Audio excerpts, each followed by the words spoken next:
Nous abordons maintenant ensemble la troisième partie de l'encyclique Amoris Laetitia du pape François, dans notre parcours sur l'écologie. Dans ce parcours, nous avons d'abord abordé l'écologie environnementale. L'écologie environnementale, donc avec Laudato Si. Puis, nous avons abordé ce que nous sommes en train de traiter depuis, c'est la troisième fois que nous le traitons ensemble, nous cheminons autour d'Amoris Laetitia, qui est dans le fond l'écologie de la famille. Et ensuite, nous aborderons l'écologie de la société avec Fratelli Tutti. Donc, l'écologie de la famille, Amoris Laetitia, il nous reste 3 chapitres que nous allons traiter aujourd'hui, et cela sous le thème de famille, dynamique de croissance.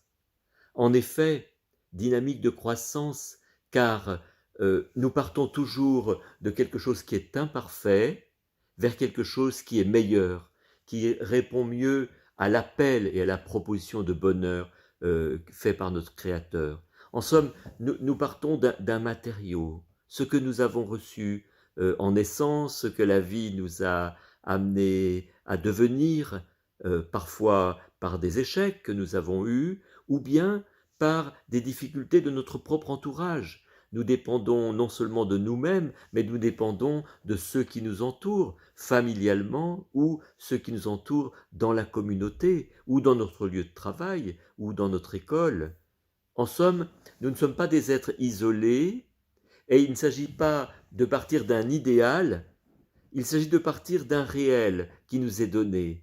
Et partant de cela, comment nous allons croître pour répondre oui à l'appel de notre Créateur qui nous aime.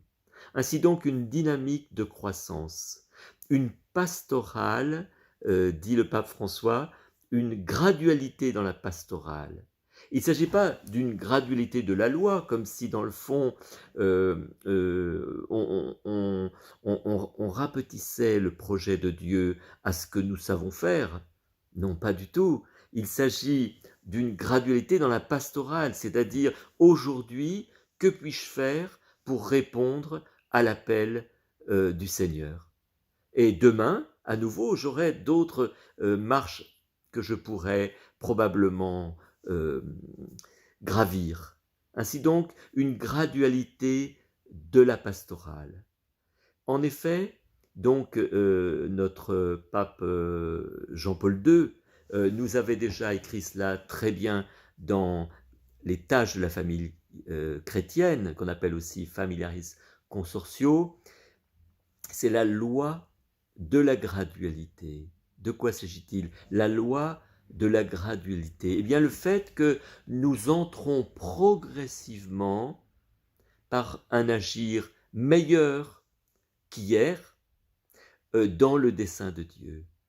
Donc, dès aujourd'hui, nous disons, Seigneur, je veux te répondre à ton appel au bonheur pour moi et pour ceux qui m'entourent. Je veux te répondre malgré mes faiblesses, mes échecs et malgré les faiblesses de ceux qui m'entourent. Je veux te dire oui. Je te dis oui aujourd'hui. Je vois le bien que tu es et que tu proposes. Je ne prétends pas reformuler de nouvelles règles de vie qui s'adapteraient à mes insuffisances. Non, non, non, c'est bien ton dessein qui est le bon, et je l'accueille. Et aujourd'hui, je vais poser tel acte, tout simplement. Un exemple de pastoral de la gradualité qui est extraordinaire et que j'ai pu rencontrer en Afrique, à Madagascar ou au Kenya ou au Cameroun. Ce sont des jeunes qui vivent la dynamique que l'on appelle jeunesse vivante, youth alive en anglais. Et cette dynamique se marque notamment par l'organisation de semaines de changement de comportement. Behavioral Change Programme, disent les anglophones. De comment cela se passe-t-il? Eh bien, les jeunes se rassemblent donc autour d'adultes ou de prêtres. Ils se rassemblent pour un week-end, comme on imaginerait un week-end scout. Et puis, ils comprennent qu'il leur est proposé de vivre un changement de comportement pour aller vers le bonheur. Alors, ils entrent dans une semaine. La semaine se divise en 4. Première partie, regardons notre vie, regardons-la. Le positif, mais bon, aussi beaucoup de choses qui ne me mèneront pas là où j'aimerais aller. Par exemple, je voudrais bâtir une famille, mais déjà aujourd'hui, alors même que j'ai 18 ans, 19 ans, je mène des vies sexuelles compliquées qui ne m'amèneront jamais à être un père de famille ou une mère de famille. Donc un écart que l'on constate entre ce que l'on vit et ce que l'on veut. Un écart donc entre ma vie et l'appel que Dieu me fait au bonheur. Donc, constatant cet écart, eh bien, le groupe décide, chacun dans le groupe, de manière intime, va décider de une chose qu'il peut changer dans sa vie pour tendre vers l'appel qu'il ressent à une vie plus belle et à la vie d'adulte qu'il veut. Alors, à ce moment-là, le mercredi en général, c'est très anglo-saxon, chaque jeune, même s'il ne dit pas ce que c'est, ça dépend, eh bien, il s'engage sur l'honneur à changer cette chose dont il sent que c'est pour lui la clé d'aujourd'hui, pour un demain plus beau. Et donc ensuite, la fin de la semaine, on cherche des stratégies pour réussir. Comment les jeunes vont s'entraider pour que chacun d'entre eux tienne l'engagement qu'il a pris. Et que donc ensemble, ils s'encouragent, ils s'entraident pour réussir donc dans ce chemin de croissance. Et en général, à l'issue de cette semaine, ils bâtissent ce qu'on appelle un club jeunesse vivante, où ils s'entraident. À Madagascar, par exemple, c'était autour d'une équipe de foot. Les jeunes que j'avais pu rencontrer s'étaient mis en équipe de foot et donc se retrouvaient donc régulièrement pour s'entraîner et pour s'entraider. Et ils s'entraidaient pour trouver des petits travaux, des petits boulots, pour quitter leur marasme dans lequel ils s'étaient petit à petit laissés aller avec éventuellement de la drogue ou du sexe compliqué. Donc en somme, c'est un exemple, vous voyez, de dynamique de croissance. Aujourd'hui, je vois l'écart entre ma vie et ce que je sens comme étant mon horizon, et je fais le pas qui va me permettre de tendre vers cet horizon. Voilà une pastorale de la gradualité, dit le pape François. Ensuite, une deuxième dimension que le pape François précise, c'est qu'il y a toujours eu ou qu'il y a toujours deux chemins dans le peuple de Dieu. Il y a toujours tendance à deux extrêmes, deux directions fort différentes. C'est exclure ou intégrer, condamner ou accompagner. Exclure, excommunier, n'est-ce pas? Et nous avons tendance, nous, à excommunier bien plus que l'Église, ceux qui ne vivent pas selon ce que on a l'impression qu'ils ne vivent pas, ils ne répondent pas à l'appel du Seigneur. Alors on les exclut, on les juge définitivement, ou on se juge et on s'exclut. On dit, bah oui, bien sûr, bon, Seigneur, moi, ça sera jamais le bon jour pour moi, je ne peux plus, vu tout ce qui m'est arrivé, des abandons, des ruptures dans la famille, des ruptures avec mes enfants, je ne peux plus. Ça, c'est exclure. On exclut, on n'a plus le droit de participer au match. Ou au contraire, intégrer. Et c'est ce que François nous invite à faire. C'est le pape de la pédagogie. Dans ce merveilleux cheminement, je dirais, de Paul VI à François, nous avons en François un pape de pédagogie. Comment mettre en vie l'enseignement de Paul VI, de Jean-Paul II, de Benoît XVI. Cet enseignement est tellement beau, il mérite, c'est l'enseignement du Christ, il mérite d'être mis en pratique. Mais pour cela, on a besoin d'une pédagogie, mais on a besoin aussi de ne pas être exclu, de ne pas se sentir exclu et de ne pas s'exclure soi-même.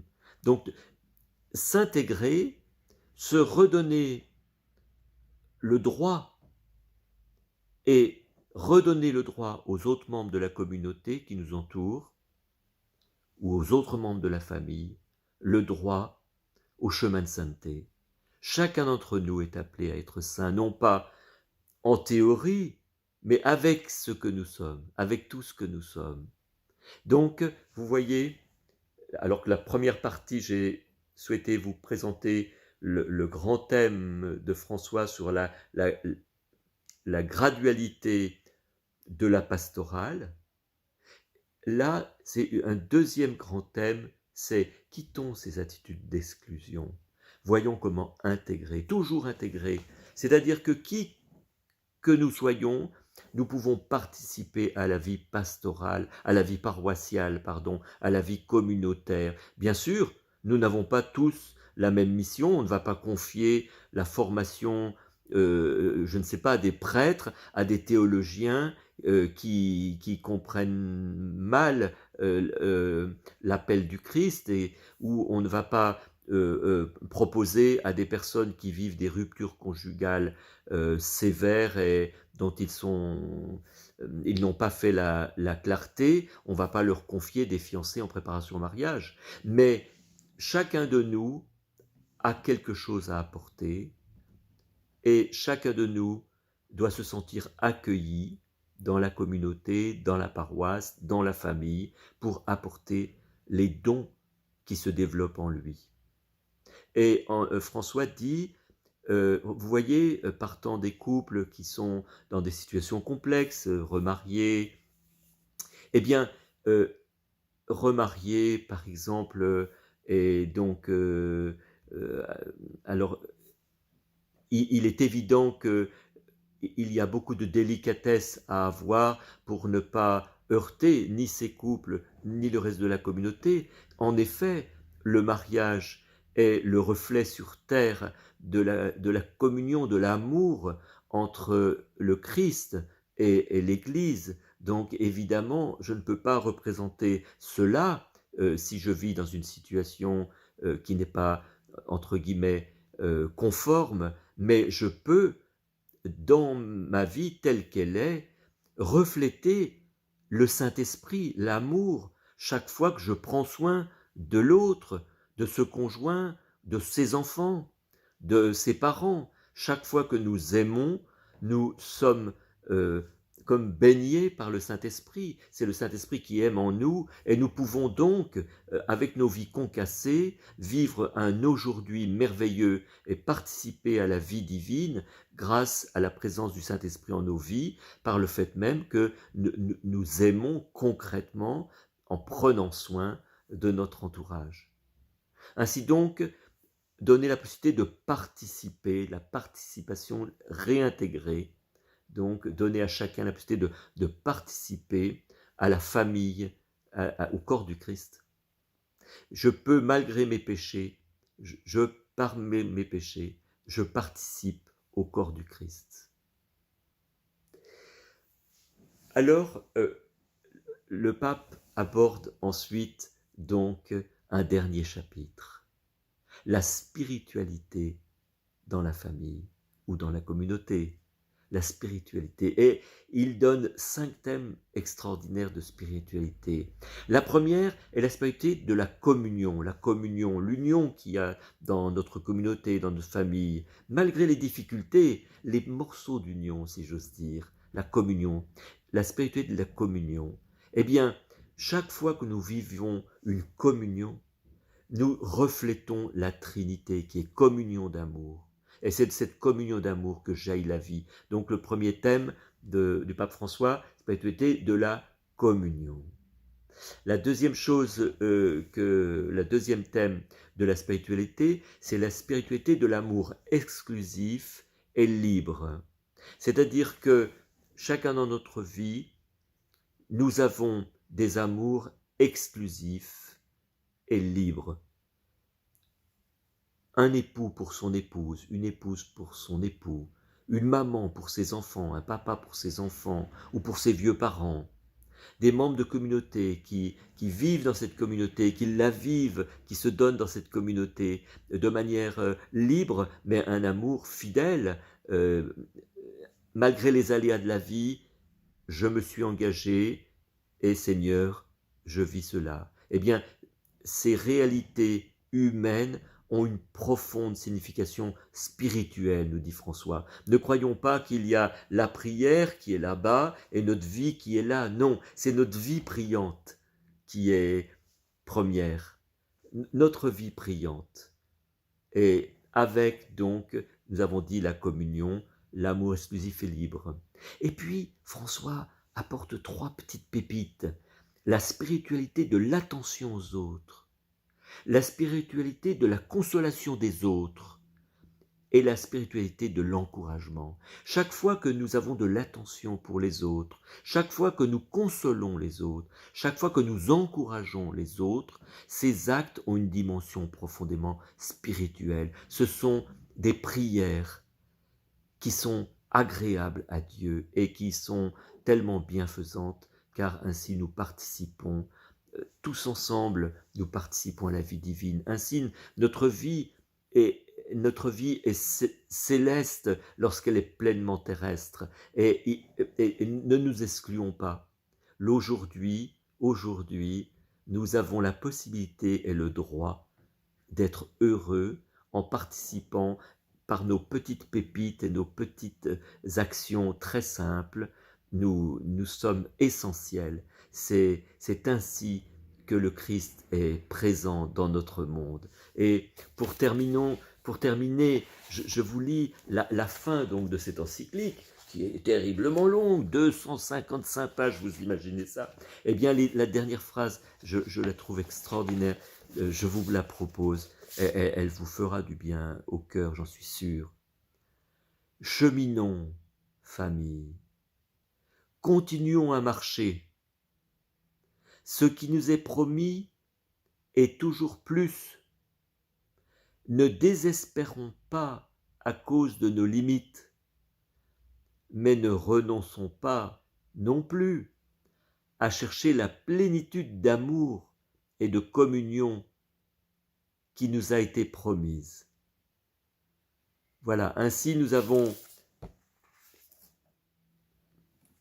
ensemble cheminé grâce à l'encyclique Amoris Laetitia, et cet après-midi, je vous ferai une autre présentation sur une dimension importante qui est ce que nous dit la science sur le masculin et le féminin dans un temps tellement troublé, alors même que le masculin et le féminin, comme le dit le pape François, et comme le disaient déjà ses prédécesseurs, sont en fait une tâche à accomplir qui nous est confiée par Dieu. Ainsi donc, je vous en donnerai quelques clés scientifiques qui sont tellement en résonance avec le spirituel.